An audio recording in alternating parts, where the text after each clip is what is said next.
અમરેલીમાં વરસાદની બેટિંગ યથાવત, ખેડૂતો ચિંતિત। ગુજરાતમાં છેલ્લા 4 દિવસથી કમોસમી વરસાદ જોવા મળી રહ્યો છે। શુક્રવારે અમરેલીમાં ભારે પવન સાથે કમોસમી વરસાદ જોવા મળ્યો હતો।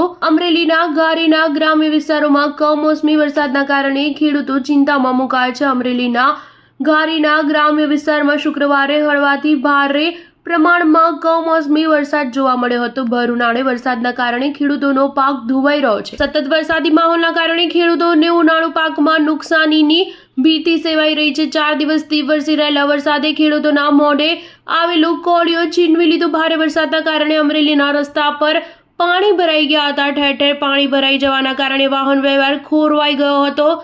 નોંધનીય છે કે હજુ સુધી વરસાદ ખમૈયા કરવાના મૂડમાં નથી। હવામાન વિભાગની આગાહી મુજબ શુક્રવારે આખા ગુજરાતમાં ઘણા સ્થળોએ ગાજવીજ સાથે હળવાથી મધ્યમ વરસાદની આગાહી છે। શનિવારે 10મી મે ગુજરાતના અમુક સ્થળોએ ગાજવીજ સાથે હળવાથી મધ્યમ વરસાદની આગાહી છે અને રવિવારે 11મી તારીખે આખા ગુજરાતમાં અમુક સ્થળોએ ગાજવીજ સાથે હળવાથી મધ્યમ વરસાદની આગાહી છે। સ્ટાર ન્યૂઝ 7 હંમેશા સચ્ચાઈની સાથે।